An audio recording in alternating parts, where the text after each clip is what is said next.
ಈಗ ಮುನಿಯೂರು ಕ್ಷೇತ್ರದಲ್ಲಿದ್ದೇನೆ.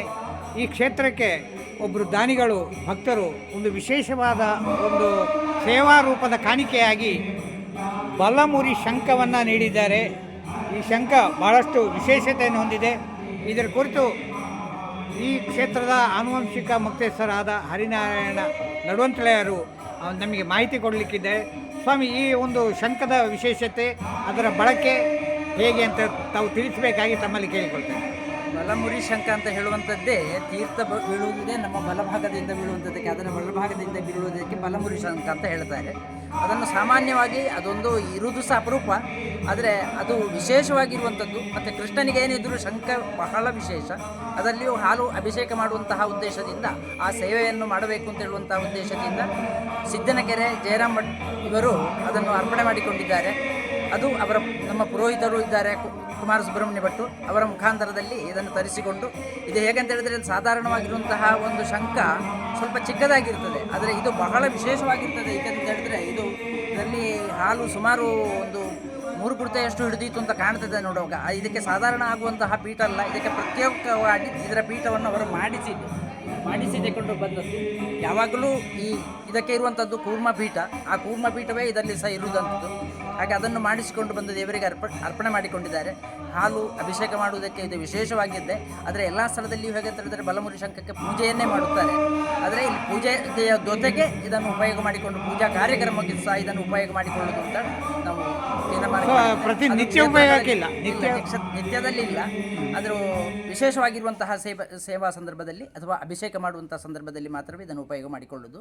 ಮತ್ತು ಹೇಗಂತ ಹೇಳಿದರೆ ಇದು ಎಲ್ಲ ಮನೆಯಲ್ಲಿ ಇದನ್ನು ಬಲಮುರಿ ಶಂಖವನ್ನು ಉಪಯೋಗ ಮಾಡುವುದು ಅಂತ ಇಲ್ಲ, ಮಠಗಳಲ್ಲಿ ಹಾಗೂ ಕ್ಷೇತ್ರಗಳಲ್ಲಿ ಮಾತ್ರವೇ ಇದನ್ನು ಮಾಡಿಕೊಳ್ಳುತ್ತಾರೆ. ಶಂಖಗಳಲ್ಲಿ ಬೇರೆ ಬೇರೆ ನಮೂನಿ ಶಂಖಗಳು, ನಮೂನೆ ಶಂಖವಿದೆ. ಬಲಮುರಿ ಶಂಖ ಮತ್ತು ಎಡಮುರಿಗೆ ಸಾಧಾರಣವಾಗಿ ನಾವು ಉಪಯೋಗ ಮಾಡುವಂಥದ್ದು ಎಡಮುರಿ ಶಂಖ. ಸೊ ಇದು ನಮ್ಮ ಎಡಮುರಿ ಶಂಖ. ಇದು ನೋಡಿ, ಎಡಮುರಿ ಶಂಖ ಅಂತ ಹೇಳಿದ್ರೆ ಅವರು ಹಿಡ್ಕೊಂಡಾಗ ಎಡಭಾಗದಲ್ಲಿ ಅದರ ತೀರ್ಥ ಬರುವ ಜಾಗ ಇದ್ರೆ ಅದನ್ನು ಎಡಮುರಿ ಶಂಖ ಹೇಳ್ತಾರೆ. ಇದು ತೀರ್ಥ ಬೀಳುವಂತಹ ಜಾಗ ಬಲಭಾಗದಲ್ಲಿ ಇರುವುದಕ್ಕೆ ಇದಕ್ಕೆ ಬಲಮುರಿ ಶಂಖ ಅಂತ ಹೇಳ್ತಾರೆ. ಸೊ ಬಹಳ ಒಂದು ವಿಶೇಷವಾದಂಥದ್ದು. ಇದಕ್ಕೆ ಒಂದು ಪಾವಿತ್ರ್ಯತೆ ಉಂಟು. ಅದನ್ನು ಪ್ರತ್ಯೇಕವಾಗಿ ಪೂಜೆ ಮಾಡುವಂತಹ ಸಂಪ್ರದಾಯ ಉಂಟು. ಶಂಖವನ್ನು ಪೀಠದಲ್ಲಿ ಇಟ್ಟುಕೊಂಡು ಪೂಜೆ ಮಾಡುವಂತಹ ಸಂಪ್ರದಾಯ ಸಹ ಉಂಟು. ಎಲ್ಲರೂ ಅದನ್ನು ಉಪಯೋಗ ಮಾಡಿಕೊಳ್ಳುವುದಿಲ್ಲ. ಅದು ಅಷ್ಟು ವಿಶೇಷತೆ ಹೊಂದಿದಂತಹ ಶಂಖ ಅಷ್ಟೇ. ಕ್ಷೇತ್ರ ಆದ ಕಾರಣ ಕ್ಷೇತ್ರಗಳಲ್ಲಿ ಅದನ್ನು ಉಪಯೋಗ ಮಾಡಿಕೊಳ್ಳುತ್ತಾರೆ. ಶಂಖವನ್ನು ಬಳಕೆ ಮಾಡುವಾಗ ಇನ್ನಷ್ಟು ಇದಕ್ಕೆ ಅಲಂಕಾರಗಳನ್ನು, ಆಭರಣಗಳನ್ನು ಸೇರಿಸುವಂಥ ಒಂದು ಕ್ರಮ ಇದೆ. ಅದು ಹೇಗೆ? ಇದಕ್ಕೆ ಈ ಭಾಗದಲ್ಲಿ ಮತ್ತು ಈ ಭಾಗದಲ್ಲಿ ಬೆಳ್ಳಿಯ ಕವಚಗಳನ್ನು ಇದಕ್ಕೆ ಮಾಡುತ್ತಾರೆ. ಈ ತೀರ್ಥ ಬೀಳುವುದಂಥದ್ದು ನೇರವಾಗಿ ಬೀಳುವುದಕ್ಕೆ ಬೇಕಾಗಿ ಇದರಲ್ಲಿ ಮುತ್ತಿನ ಮಣಿಯನ್ನು ಇಡುತ್ತಾರೆ. ಮುತ್ತಿನ ಮಣಿಯನ್ನು ಇಟ್ಟು ಅದಕ್ಕೆ ಅಭಿಷೇಕಕ್ಕೆ ಯೋಗ್ಯವಾಗುವ ಥರದಲ್ಲಿ ಅದನ್ನು ಮಾಡ್ತಾರೆ. ಆಗ ಅದು ತೀರ್ಥ ಒಂದೇ ಸ್ಥಳದಲ್ಲಿ ಬೀಳ್ತಾರೆ. ಹೌದು. ಮತ್ತು ಹೇಗಂತ ಹೇಳಿದ್ರೆ ಕೆಲವರು ಹೇಳುತ್ತಂತಾರೆ, ಇದು ಒಂದು ಪ್ರಾಣಿ ಜೀವಿಸುವಂತಹ ಈ ವಿಷಯ ಆದ ಕಾರಣ ಆ ಪ್ರಾಣಿಯಿಂದ ಹೊರಟ ನಂತರ ಇದಕ್ಕೆ ಒಂದು ಅಶೌಚದ ಕ್ರಮ ಇರ್ತದೆ. ಆದ ಕಾರಣ ಅದನ್ನು ಬೆಳ್ಳಿಯಲ್ಲಿ ಅಥವಾ ಚಿನ್ನದಲ್ಲಿ ಹೀಗೆ ಯಾವುದಾದ್ರೂ ಮುಚ್ಚಿದರೆ ಅದರ ವಿಶೇಷವಾಗಿರುವಂತಹ ಅದರ ಚೈತನ್ಯ ಅದರಲ್ಲಿ ಸೇರ್ತದೆ ನಂಬಿಕೆ ಉಂಟು.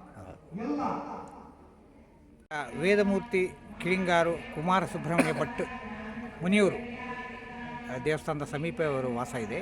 ಅವರು ಈ ಬಲಮುರಿ ಶಂಖದ ಬಗ್ಗೆ ಅವರ ಒಂದು ಸ್ವಲ್ಪ ವಿವರಣೆಗಳನ್ನು ಅವ್ರ ಹತ್ರ ನಾವು ಬಯಸ್ತಾ ಇದ್ದೇವೆ. ಸ್ವಾಮಿ, ಅದು ಏನು ಅದರ ವಿಶೇಷತೆ, ಹೇಗೆ ಅದು ದೇವಸ್ಥಾನಕ್ಕೆ ಈ ಕ್ಷೇತ್ರಕ್ಕೆ ಒಂದು ಬಲಮುರಿ ಶಂಖ ಬರುವಾಗೆ ಆಯಿತು? ಅದು ನಮ್ಮ ಶಿಷ್ಯರ್ಗದವರೇ ಒಬ್ಬರು ರಾಜಾರಾಮ ಸಿದ್ದನಗರ ಅಂತ ಹೇಳುವ ಒಬ್ಬರು ಕಾಸರಗೋಡಿನಲ್ಲಿ ಇದು ದಿನಸಿ ಅಂಗಡಿ ವ್ಯಾಪಾರಿಯವರು. ಅವರಲ್ಲಿ ಒಂದು ಬಲಮುರಿ ಶಂಖ ಇದೆ, ನಾನು ತಂದಿದ್ದೇನೆ, ಅದನ್ನು ಯಾವುದಾದರೂ ಒಂದು ದೇವಸ್ಥಾನಕ್ಕೆ ಸಮರ್ಪಣೆ ಮಾಡಬೇಕಂತ ಉಂಟು ಅಂತ ನನ್ನ ಹತ್ರ ಹೇಳಿದರು. ಅಷ್ಟಾಗ ನಾನು ಹೇಳಿದೆ, ನಮ್ಮ ಊರು ಮುನಿಯೂರಲ್ಲಿ ಒಂದು ಮುನಿಪುರ ಗೋಪಾಲಕೃಷ್ಣ ದೇವಸ್ಥಾನದಲ್ಲಿ ಬ್ರಹ್ಮಕಲಶದ ಇದು ಆಗ್ತಾಯಿದೆ. ಹಾಗೆ ಮಹಾವಿಷ್ಣುವಿಗೆ ಅದು ಬಲಮುರಿ ಶಂಖದಲ್ಲಿ ಕ್ಷೀರಾಭಿಷೇಕ ಮಾಡಿದರೆ ವಿಶೇಷ ಅಂತ ಹೇಳ್ತೇವೆ. ಹಾಗೆ ಅಲ್ಲಿಗೆ ಅದನ್ನು ಕೊಟ್ಟು ಆಶೀರ್ವಾದ ಪಡ್ಕೊಳ್ಬೋದು ಅಂತ ನಾನು ಹೇಳಿದೆ. ಅಷ್ಟಾಗ ಅಲ್ಲಿಗೆ ನಾನು ಕೊಡ್ತೇನೆ ಅಂತ ಸಂಕಲ್ಪ ಮಾಡಿದೆ. ಅದರ ಇದು ಎಂತಂತೇಳಿ ಹೇಳಿದರೆ, ಬಲಮುರಿ ಶಂಖ ಅಂತೇಳಿ ಹೇಳಿದರೆ ಅದು ಈ ಅಕ್ಕಿಯ ಮೂಟೆಯಲ್ಲಿ ಇದರಲ್ಲೆಲ್ಲ ಹಾಕಿ ಇಟ್ಟರೆ ಅಕ್ಕಿ ಜಾಸ್ತಿ ಆಗ್ತದೆ. ಅದರ ಪರೀಕ್ಷೆ ಮಾಡೋದು ಅಂತ ಹೇಳಿದರೆ ಬಲಮುರಿ ಶಂಖದ ಇದು ಎಂತಂದರೆ ಎಂತ ಹೇಳ್ತಾರೆ, ಅದಕ್ಕೆ ಅದನ್ನು ಅಕ್ಕಿಯಲ್ಲಿ ಮುಳುಗಿಸಿ ಇಟ್ಟರೆ ಅಕ್ಕಿ ಜಾಸ್ತಿ ಆಗ್ತದೆ. ಅದರ ಪರೀಕ್ಷೆ ಹಾಗೆ, ಅದು ಒಳ್ಳೆ ಶಂಖವೋ ಅಥವಾ ಇದು ಕೆಟ್ಟ ಶಂಕು ಅಂತ ಪರೀಕ್ಷೆ ಮಾಡುವ ವಿಧಾನ ಹಾಗೆ. ಆ ಶಂಖ ಅದರ ಎಡೆಯಿಂದ ಮೇಲೆ ಬರ್ತದೆ, ಮೇಲೆ ಬರ್ತದೆ, ಅಕ್ಕಿ ಮೇಲೆ ಬರ್ತದೆ, ಅಕ್ಕಿ ಮೇಲೆ ಬರ್ತದೆ, ಅಕ್ಕಿ ಮೇಲೆ ಬರ್ತದೆ. ಶಂಖವನ್ನು ಮುಳುಗಿಸಿಡು ಮರು ದಿವಸ ನೋಡಿದರೆ ಅಕ್ಕಿ ಮೇಲೆ ಬರ್ತದೆ, ಮೇಲೆ ಬರ್ತದೆ. ಅದು ಸರಿಯಾದ ಶಂಖ ಅಂತ ಹೇಳಿ ನಿರ್ಣಯ ಮಾಡುವ ಹಾಗೆ. ಇದು ಹಾಗೆ ಅದನ್ನು ಇಲ್ಲಿಯೇ ಕೊಡಿ, ಇಲ್ಲಿ ಇದು ಬ್ರಹ್ಮಕಲ ಶಾಲೆ ಆಗ್ತಾ ಇದೆ, ನಿಮಗೂ ಒಳ್ಳೆಯದಾಗ್ತದೆ ಅಂತೇಳಿ ಹೇಳಿ ಆಗುವಾಗ ಅವರು ಸಂತೋಷದಲ್ಲಿ ಒಪ್ಪಿ ಅವರು ಇಲ್ಲಿ ಬಂದು ಅದನ್ನು ಅರ್ಚಕರ ಹತ್ರ ಕೊಟ್ಟು ಪ್ರಾರ್ಥನೆ ಮಾಡಿ ಪ್ರಸಾದ ಸ್ವೀಕರಿಸಿ ಹೋಗಿದ್ದಾರೆ. ಹಾಗೆ ಅವರಿಗೂ ಅವರ ಕುಟುಂಬಕ್ಕೂ ಅವರ ಎಲ್ಲ ಮನೆಯವರಿಗೂ ದೇವರು ಆಯುರ ಆರೋಗ್ಯ ಇತ್ಯಾದಿಗಳನ್ನು ಕರುಣಿಸಿ ಒಳ್ಳೆಯದು ಮಾಡಲಿ ಅಂತೇಳಿ ನಮ್ಮದೆಲ್ಲ ಒಂದು ಆಶೀರ್ವಾದ. ಸ್ತೋತ್ರ ಮತ್ತು ಸಹಸ್ರನಾಮ ಪಾರಾಯಣ, ಅಂತೆಯೇ ಶ್ರೀದೇವಿ ಲಲಿತಾ ಸಹಸ್ರನಾಮ ಪಾರಾಯಣ ಕಾರ್ಯಕ್ರಮ ನಡೆಯಲಿಕ್ಕಿದೆ. ಆದಷ್ಟು ಸಂಖ್ಯೆಯಲ್ಲಿ ಭಕ್ತರು ಬಂದು ಇದರಲ್ಲಿ ಪಾಲ್ಗೊಳ್ಳಬೇಕು ಅಂತ ನಮ್ಮಲ್ಲಿ ವಿನಂತಿಸಿಕೊಳ್ಳುತ್ತಾ ಇದ್ದೇವೆ. ಕಾರ್ಯಕ್ರಮ ಮುಂದುವರಿಯುತ್ತಾ ಇದೆ.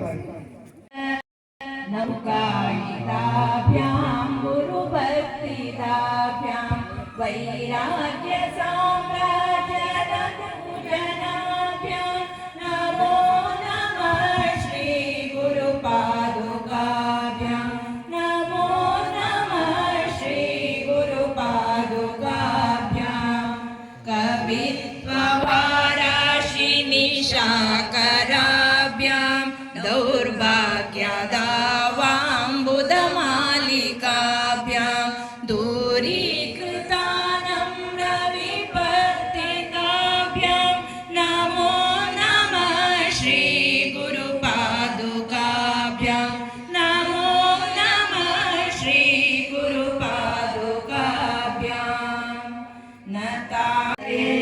नारायणं नमस्कृत्यं नरं चैव नरोत्तमं देवीं सरस्वतीं व्यासं ततो जयमुदीरये व्यासं व्यतिष्ठनप्तारां शक्तिरोक्रमकल्मषं पराशरात्मजं वन्दे शिवरातं तपोनिधिं व्यासाय विष्णुरूपाय व्यासरूपाय विष्णवे नमो वै ब्रह्मनिधये वासिष्ठाय नमो नमः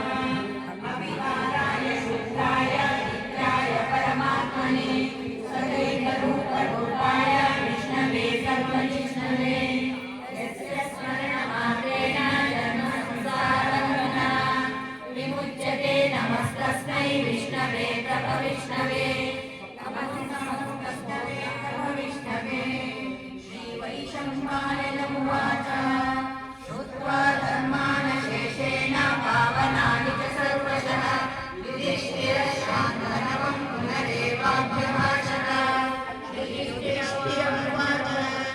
इमेकं दैवतं लोके किं वाप्येकं परायणं स्तुवन्तः कमर्चन्दं प्राप्नुयुर्मानवा शुभं को धर्मः सर्वधर्माणां भवतः परमो मतः किं जपन्मुच्यते जन्तुर्जन्म संसारबन्धना श्रीभीष्म उवाच जगत्प्रभुं देवदेवमनन्तं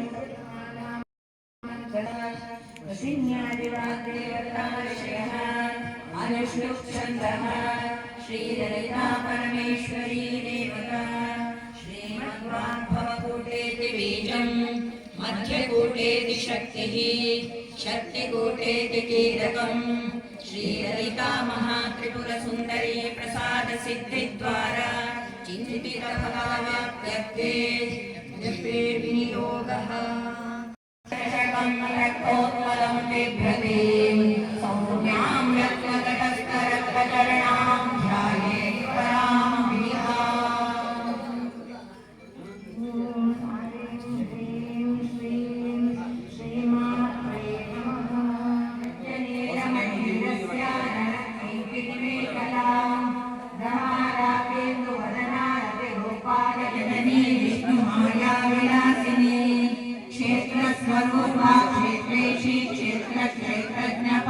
ಎ.ಪಿ. ಶೆಟ್ಟಿ ಡೆಂಟಲ್ ಕಾಲೇಜ್ ಮಂಗಳೂರಿನ ಡಾಕ್ಟರ್ ಪ್ರಜ್ವಲ್ ಅವರು ಬಂದಿದ್ದಾರೆ ಈ ದಿವಸ. ಸರ್, ಹೇಗೈತೆ ಸರ್ ಈ ಒಂದು ದೇವಸ್ಥಾನದ ನವೀಕರಣ ಜೀರ್ಣೋದ್ಧಾರ ಸಂದರ್ಭದಲ್ಲಿ ನೀವು ಇಲ್ಲಿ ಭೇಟಿ ಕೊಟ್ಟಿದ್ದೀರಿ? How do you feel it? ಹೇಗೆ ಯಾವುದೇ ಒಂದು ದೇವಸ್ಥಾನಕ್ಕೆ ಬಂದಾಗ ಮನಸ್ಸಿಗೆ ತುಂಬ ಸಮಾಧಾನ ಕೊಡುತ್ತದೆ. ದೇವಸ್ಥಾನ ಪುನರುತ್ಥಾನಗೊಳ್ಳುವುದು ಕೂಡ ಒಂದು ಒಳ್ಳೆಯ ವಿಷಯ. ಧರ್ಮ ಜಾಗೃತಿಯಾಗಿ ಊರಿಗೆ ಶ್ರೇಯಸ್ಸು ಮತ್ತು ಅಭಿವೃದ್ಧಿ ತಂದುಕೊಡ್ತದೆ ಅಂತೇಳಿ ಒಂದು ಭಾವನೆ. ಬಂದವರಿಗೆ ಸಹ ಶ್ರೇಯಸ್ಸು ಆಗ್ತದೆ ಅಂತ ಹೇಳುವ ಒಂದು ಪ್ರಾರ್ಥನೆ. Thank you doctor. ಈ ಕ್ಷೇತ್ರದ ಸಮೀಪದವರು ಡಾಕ್ಟರ್ ಕವಿತಾ ಶೆಟ್ಟಿ ಅವರಿದ್ದಾರೆ.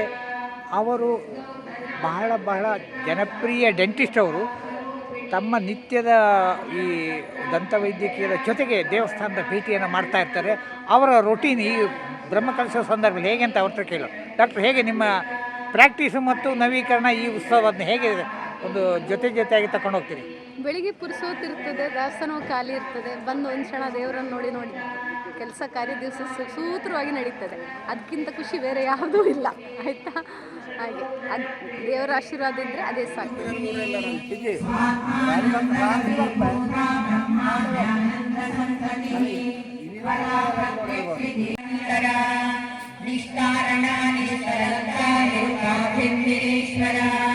ನೀರಾಕಾರಾಗಮಥನೇ ನಿರ್ಮಲಾ ಮದನಾಶಿನಿ ನಿಶ್ಚಿಂತ್ಯಾನಿರಹಂಕಾರ ನಿರ್ಮೋಹಾ ಮೋಹನಾಶಿನಿ ನಿರ್ಮಮಾ ಮಮತಾ ಮಂತ್ರಿ ನಿಷ್ಪಾಪಾಪಾಪನಾಶಿನಿ ನಿಷ್ಕ್ರೋಧಾ ಕ್ರೋಧಶಮನೆ ನಿರ್ಲೋಭಾಲೋಭನಾಶಿನಿ ನಿಸ್ಸಂಶಯಾ ಸಂಶಯಜ್ಞೆ ನಿರ್ಭವಾಪರಾಶಿನಿ ನಿರ್ವಿಕಲ್ಪಾ ನಿರಾಪಾತಾ ನಿರ್ಭೇದಾ ಭೇದನಾಶಿನಿ ನಿರ್ನಾಶಾ ಮೃತ್ಯುಮಥನೇ ನಿಷ್ಕ್ರಿಯಾ ನಿಷ್ಪರಿಗ್ರಹ ನಿಸ್ತುಲಾ ನೀಲಚಿತುರಾ ನಿರಪಾಯಾ ನಿರಕ್ರಿಯಾ ದುರ್ಲಭಾ ದುರ್ಗಮಾ ದುರ್ಗಾ ದುಃಖಹಂತ್ರಿ ಸುಖಪ್ರದಾ ದುಷ್ಟದೂರಾ ದುರಾಚಾರ ಶಮನೆ ದೋಷವರ್ಜಿತಾ ಸರ್ವಜ್ಞಾ ಸಾಂದ್ರ ಕರುಣಾ ಸಮಾನಾಧಿಕವರ್ಜಿತಾ ಸರ್ವಶಕ್ತಿಮಯೀ ಸರ್ವಮಂಗಲಾ ಸದ್ಗತಿಪ್ರದಾ ಸರ್ವೇಶ್ವರಿ ಸರ್ವಮಯೀ ಸರ್ವಮಂತ್ರಸ್ವರೂಪಿಣಿ ಸರ್ವಯಂತ್ರಾತ್ಮಿಕಾ ಸರ್ವತಂತ್ರ